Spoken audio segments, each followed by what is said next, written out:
Fuck, sko. What a natural. Amazing. Amazing. Þannig að grínast.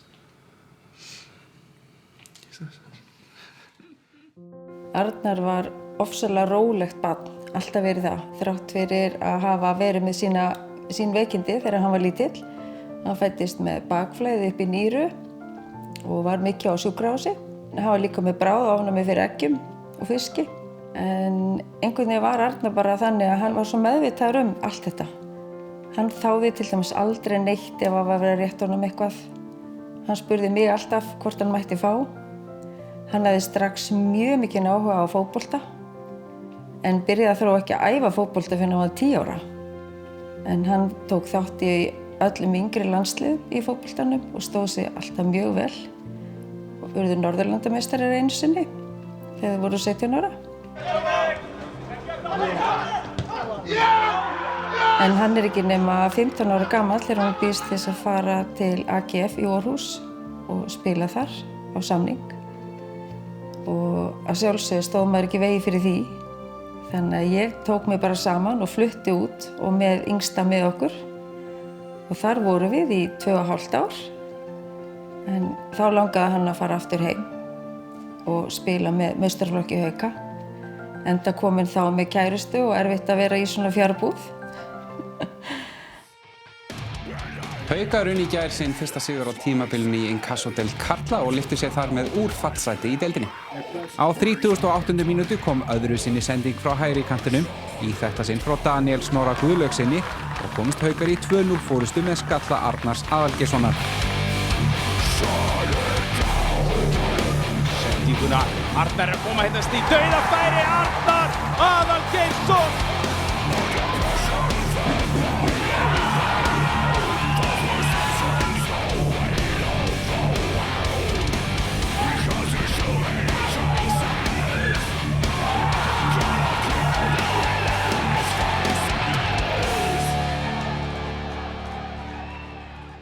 Arnar hefur alltaf verið ofsalega bara skipulagður og bara einhvern veginn meðvitaður allt og góður við allt og alla í kringum sig.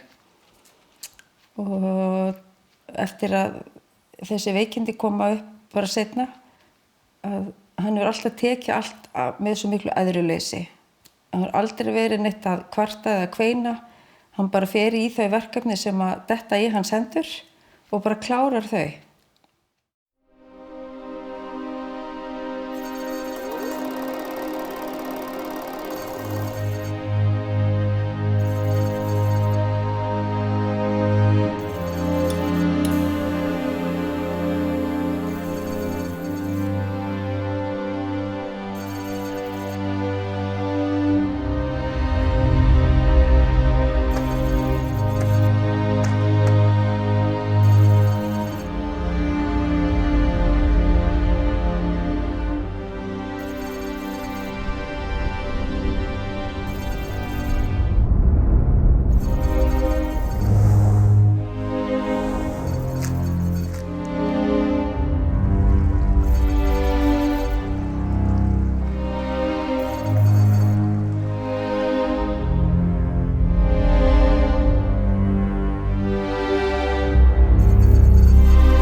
Fyrsta mars, minni mig, á mánudegi 2021, þá ég bókaður í tanntöku, endajaxlatöku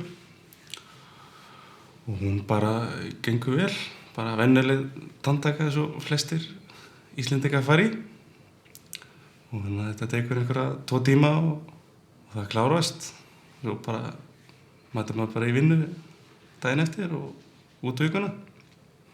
Svo finn ég bara á föstudeginum í sömu vikunni bara hausverk og ég bara venjulegur hausverkur og klára vinnuna og vakna svo á laugardeginum með hausverk ennþá og kannski aðeins meiri og ég held bara að vera veikur og og legg mig bara daginn og Ásta fer með krakkan eitthvað út svo ég fá smá frí og þegar ég vakna þá bara er ég bara drullu slappur og mikinn hausverk og og er orðinn smá skrítinn samkvæmt Ástu en ég held ég að vera bara eðlilegur og og ég ætla bara að fara snemma að sofa og bara hvíla mig af því að var svona hrikalega slappur. Seinna kvöldi þá erum við bara að spjalla venjulega inn í eldhúsi og svona og tala venjulega hluti og hann svona áverðið með að finna orðin. Já, ég var farin að halda að hann hefði kannski bara drukkið eitthvað eða kannski bara tekið eitthvað en hann þverneitaði fyrir það og ég segi við hann, já, ættum kannski að fara eitthvað að skoða þetta og að kíkja kannski upp á læknavættina og hann segir bara, nei, ég ætla bara að fara að sofa. Ég alveg, nei, ég prófum að hringja í mömmuðina. Hann hringir bara á þessu laugardagskvöldi, þessu afdreifa mikla kvöldi og strax þegar ég bara tek símtalið við hann þá finnst mér, fæ ég eitthvað svona ofsalega óþægilega tilfinningu. Mér fannst eitthvað vera að, hann var ekki líkur sjálfum sér, erfitt með að svara, var svona pínu þöglumæltur og einhvern veginn bara alls ekki hann sjálfur. En símtalið var mjög stutt og hann kvaddi svo bara á endanum. Og svo eftir það þá hringdi ég í mömmu hans og spurði hvort hún fannst ekki líka smá skrítinn og hún sagði, jú, það er nokkuð smá skrítið. Hvað er að, Ásta? Og þá segir hún, hann var bara mjög erfitt með að segja setningar og svara. Og ég segi bara, ok, ég er að koma og þú ert að fara með hann. Og hún bara svona, já, hann talaði bara hann ætlaði bara að fara að leggja sig, hann ætlaði bara að fara að sofa. Og ég segi að það er enginn að fara að sofa. Eftir samtali við mömmu og talaði við hana og þegar ég var að bíða bara eftir hún kæmi, svo getur við farið út, þá var ég smá stressaður því að það náði voða litlu að tjá mig. Það var bara þannig að ég bara brunaði út í bíl og fór yfir og þar stendur hann bara, voða sæll og glaðlegur á svipinn en gat engu svarað. Ég fattaði ekkert hvað var að gerast. Ég gerði mig ekki grein fyrir hvað væri að brassarast, hvernig ég væri að haga mér. Og ég bara sagði við Ástu, drífið ykkur bara núna, ekki hafa ágjör að Lovísu, ég verð bara með hana og þú tekur allan þann tíma sem þú þarft. Síðan tók við bara rosalega erfið bið.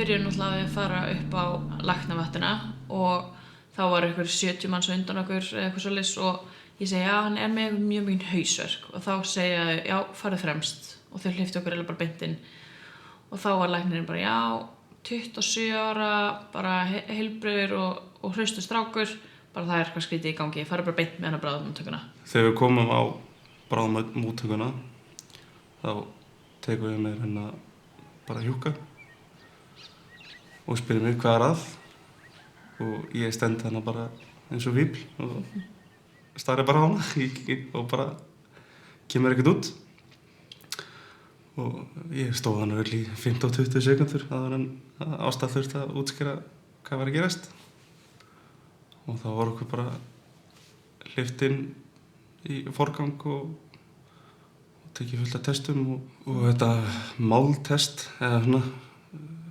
sem hún var með, það var maður ætti að endurtaka setningu og hún var úti gott veður og ég er á Landspítalanum í Fossvogi, eitthvað svona einföld setning sem allir ætti að geta.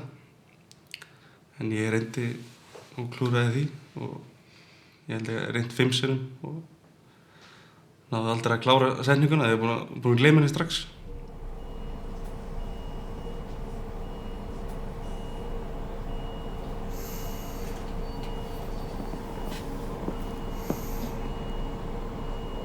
fórum í myndatöku á haus, eða svona sneiðmynd.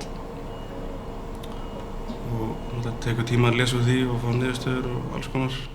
Þá kemur læknir inn og hún segir að séu frumubreytingar í hausnum, eða heilanum. Og ég þarf að leggja mig inn og skoða þetta betur.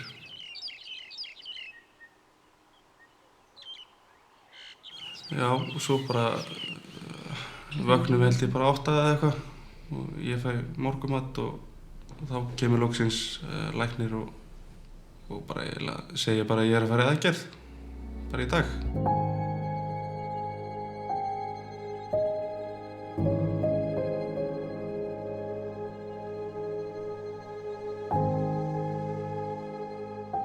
Bara forgangsaðgerð, bara sem fyrst. Og þetta annarkvort æxli eða heila sýking. Þau gátu ekki staðfest hvort það væri, en voru að vonast til þess að þetta myndi vera heila sýking. Já, og náttúrulega maður var bara í sjokki. Maður hljóp bara næsta vask og kastaði þar upp.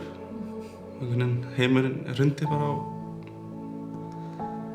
einni mínútu þessum fréttum. Það getur ekki alveg lýst hvernig maður liði, sko. Þarna COVID náttúrulega í fullum gangi, allar heimsóknir bannaðar. Við fengum til dæmis ekki að heimsækja hann. Þarna var bara einn aðili sem fékk að koma og þar sem Ásta náttúrulega komin einhverja 7 mánuði á leið. Þannig að sjálfsögðu létum við henni eftir það að fá að heimsækja hann. Það mátti fara sem sagt 1 á dag. Þannig að við vorum ekkert að heimsækja hann þegar hann á sjúkrahúsinu. Fyrir utan 2 skipti sem ég gat fengið að fara því að hún sem sagt fór ekki sjálf. Það var svakalegt sjokk að sjá hann. Bara rosalega mikið sjokk. Og bara leið og ég gekk inn á stofu, þá náttúrulega brast hann bara í grát og sjálfsög mamma líka. Ég meina það var ekki annað hægt. Og það var engin samskipti sem mamma gat átt við hann á þessum tímapunkti. Og öll samskipti fóru bara með já og nei spurningum og það var bara nikka kolli. En þarna var allt ofsalega tvísýnt. Það var hann var ekkert úr neinni hættu og það gat farið á báða vegu.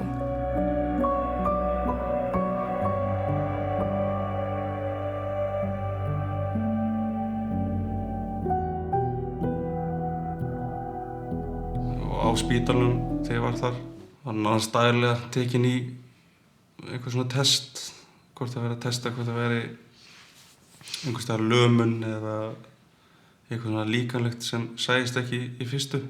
Gekk bara vel og það hrjáði mig ekkert eitthvað líkamlegt, það var bara að tala og það var bara mjög erfitt þessar fyrstu vikur.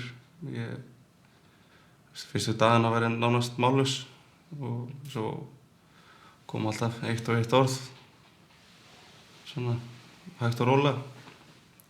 Og ég átti með að lesa, ég bara skildi af alla það sem stóð á símanum, sko. Og það sem ég skrifaði var bara eitthvað bull.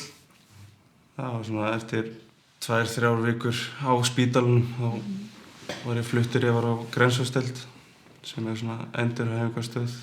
Í fyrstu leist mér ekkert á það, og svona vanafastur og leið bara vel upp á sinni deild með sínum hjúkum og eitthvað. Það var bara nýtt umhverfi, maður var stressaður fyrir því. Og þá var það skikkaði mann í taltíma og líkamsþjálfun og alls konar svona dagskrá sem var ekki á spítalanum. Við reyndum stundum að hringjast á, bara svona aðeins til að þó að hann geti ekki haldið upp neinu samræðum, en þá var þetta svona bara smá æfing, bara til að geta aðeins að segja eitthvað og eiga líka bara samskipti, því að eins og segi þó að heimsóknartíminn hann auðveldaðist aðeins þegar hann fór yfir á Grensás. Því þá máttu 2 koma og heimsækja hann, ekki bara 1 í smá stund. Og í þessari þjálfun á Grensás, það var bara kannski hálftími til klukkutími, bara mikið spjall, bara til að svo maður ekki bara inn á herbyggju og segja ekki neitt, bara Álörfun bara. svona örfa málið og mikið spjall og lesa svona kannski erfið orð, svona tungubróta og svona alveg til að púsa mann áfram, sem var helviti erfitt, maður var alveg oft bara eins og maður kunni ekki að tala en Svo 4.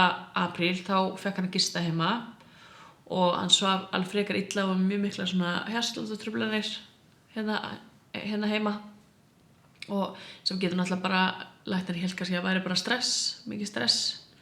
já, bara mikið lyfjum og Já. mikið stress. Mikið stress og náttúrulega bara á miklum styrum líka og svo afmælis degum þínum 5. apríl þá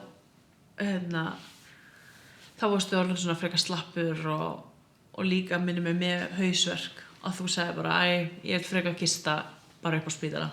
Já, svona fyrsta skiptið sem leið eins og ég væri einhver sjúklingur. Ég var bara góðum steraskammti og var bara einhver súmumann, sko. Það voru svo að trappa það niður. Það voru að trappa það niður, það var mitt fæi hita og þá var ég alveg ómögulegur, sko. Það var kannski smá svona fyrirbóði hvað væri að fara að gerast nokkrum dögum seinna. Já.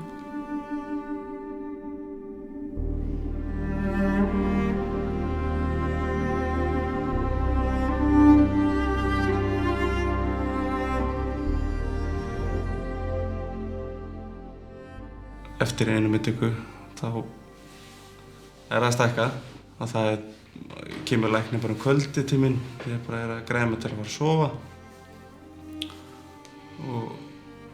og flengi því bara í andlitið á mér að þetta lítur ekki vel út og það verður tekin ákvörðun daginn eftir hvað verður gert og ég hringdi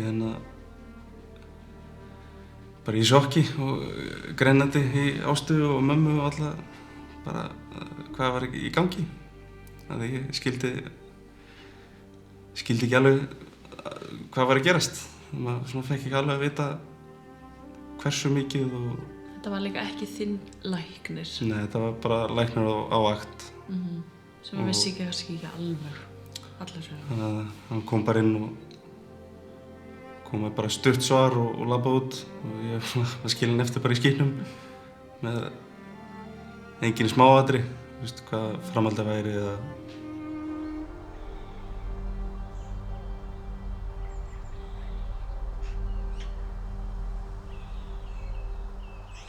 Fer hann alltaf bara í aðgerð og svo nokkrum dögum seinna bara tekið aftur myndataka til að sjá hvort að þetta hefði minnkað, skilur.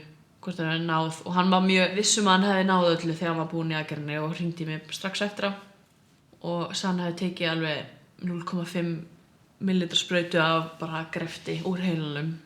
Eftir aðgerð númer 2 þá fann ég eiginlega bara strax mun bara svona léttir á heilanum.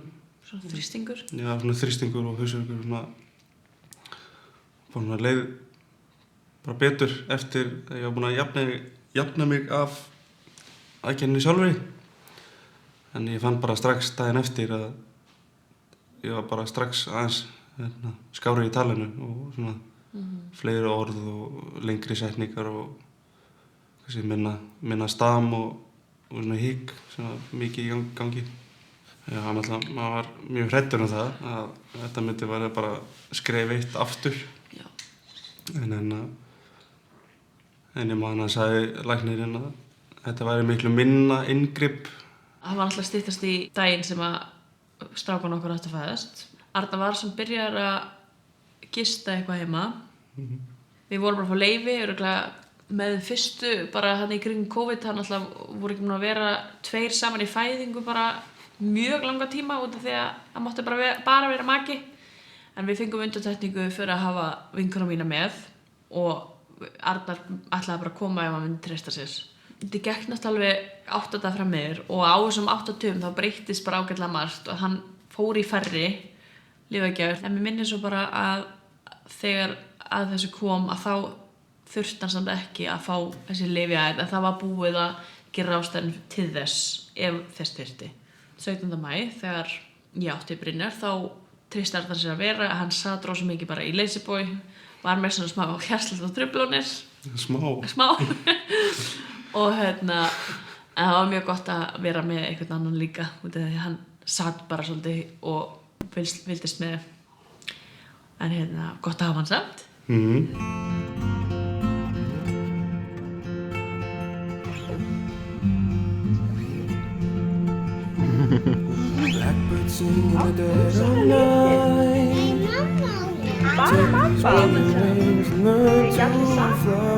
var mikilvægt að geta mætt og verið með í fæðingunum hjá stráknum sínum.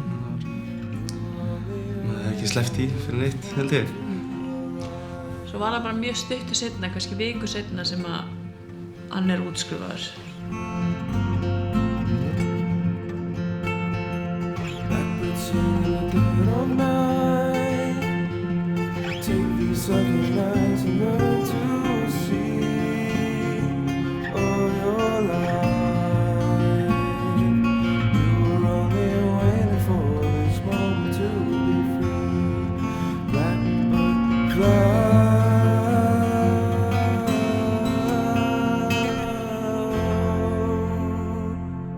Úr því það sem að eftir tók þegar hann er útskrifaður að þá náttúrulega tók við barátta og verkefnum það að finna út úr því að fá greitt út úr tryggingum.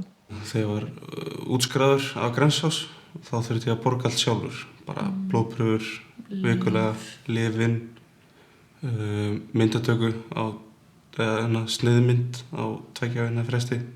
Ég sótti hjá tryggingafélagi að fá það coverað, þá var það bara neitað og ég var ekki alveg sáttur með það og sendi mail á lögfræðistofu sem fór í máli fyrir mig til að athuga þetta betur og það kom svo svar bara 2 vikur seinna þetta stæðist allt og ég þurfti bara að punga þessu út sjálfur. Hann er meðhöndlaður eins og hann hafi fengið heilablóðfall vegna þess að þeir hafðu aldrei heldur meðhöndlað svona hér heima á Íslandi. Að fá sýkingu út frá tanntöku, það var bara eitthvað sem að þeir hefðu ekki heyrt áður. Þannig að einhvern náttúrulega þarf alltaf að taka brúsann, en það er náttúrulega bara alls ekki sanngjarnt. Þú veit að sé sjálfa hérna. Hæ? Staðan í dag er bara mjög góð. Ég var bara mjög heppinn að sleppa vel frá þessu öllu. Ég tala nánast 100% eins og ég gerði. Það er svona, í ýmsum aðstæðum þá finnur maður fyrir þessu ennþá í staðmi og í svona öðruvísi aðstæðum, í kulda eða stressi eða áfengi eða alls konar og þá bara sjást áhrifin meira hvað gekk á fyrir 3 árum. En annars bara er allt bara nánast fullkomið sko. Ég er enda búinn að gleyma hvernig það er ensku og dönsku. Það er svona eina sem ég tek mikið eftir. Það er helviti þreytt að missa það úr. Í dag er Arnar náttúrulega bara trúlofaður með sín 2 börn og hún gengur allt rosalega vel. Hann er áfram í sömu vinnunni og hann var í. Hann bara lifir í blóma lífsins, er mjög hamingjusamur, fer í fótbolta 2 sinnum í viku, svona til að leika sér, er hættur að æfa. En framtíðin er alltaf bara björt fyrir honum og hans fólki og ég bara gæti ekki verið meira þakklátt fyrir það hvernig þessi hlutir enduðu og hvernig þetta gekk allt saman. Þakka Guði fyrir bara. Það er svona pínu málstól eftir, bara, en þeir sem myndi hitta hann út í búð myndi aldrei fatta það, skilju. Það er bara kannski hann sjálfur og ég. Það er gott að við getum hlegið þessu svona. Já, maður á lífi.